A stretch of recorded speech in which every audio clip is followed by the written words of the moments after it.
really what you want to be able to do is go, mate, you're only going to play 3 of the next 10 tests.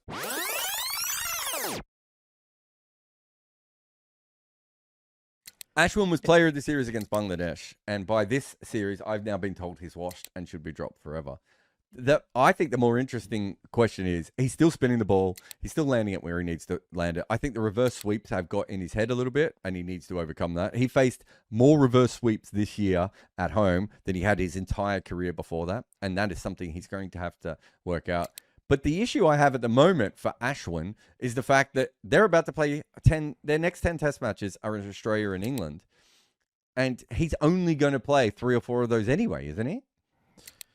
Yeah, he didn't look like the Ashwin that we know and love at home. I mean, just going back to your last point, India can't play spin, and that is something that nobody would ever think, but they can't. Well, they can't play pace either, to be fair. But well, we'll soon find out. That was the worst. I read this earlier. The worst batting performance of any home team since 2001. India in that series. They collectively averaged 20. Absolutely awful. Ashwin's problem in that series, I think, wasn't his lack of potency and the fact that usually you expect Ashwin to react very well when teams have worked something out. You expect Ashwin to use his mega brain to go, okay, you're doing this, maybe I'll do that. And he didn't seem to have the answer, which is a concern because everybody always thinks that Ashwin has got the brains to outthink people. But he went at nearly 4 and over across the whole series when everyone was struggling around him to bat.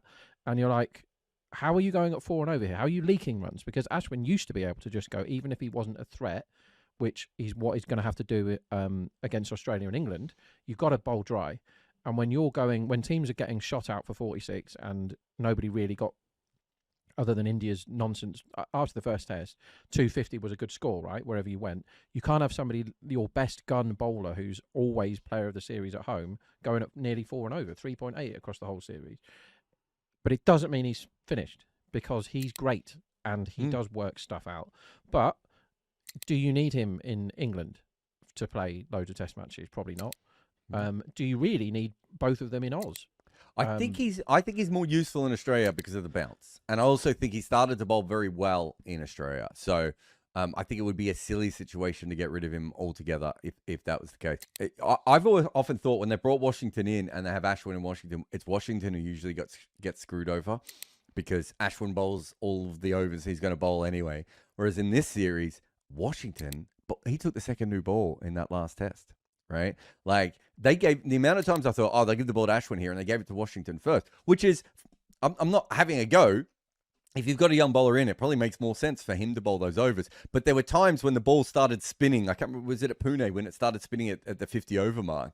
And it's like Ashwin couldn't get on, right? Because Washington's bowling well and Sundar's bowling, and Jadeja's bowling well. And you're like, oh no, like how do you get him in? So there were times when I thought the ball, and when he would come back on, he'd start spinning it. But by that stage, the other spinner was already in a groove and everything else. So I think there's good questions there. Jadeja also got scored at a rate that he's never had before. Like, he got the wickets in the end, but this reverse sweep thing is absolutely massive. And I do think that's a chance. But this is why I want to get back to the Anderson thing.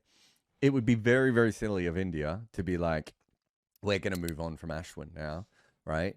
Because really what you want to be able to do is go, mate, you're only going to play 3 of the next 10 tests, but then we'll be back in India.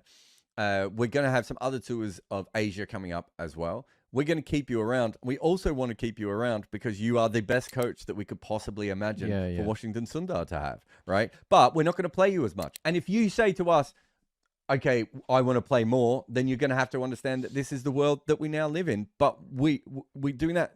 The idea of moving on from Ashwin and Jadeja, I've seen even people say it about Jadeja, which is crazy. But the idea of moving on from them, to me, is just a huge waste of talent. And there's no reason to do that.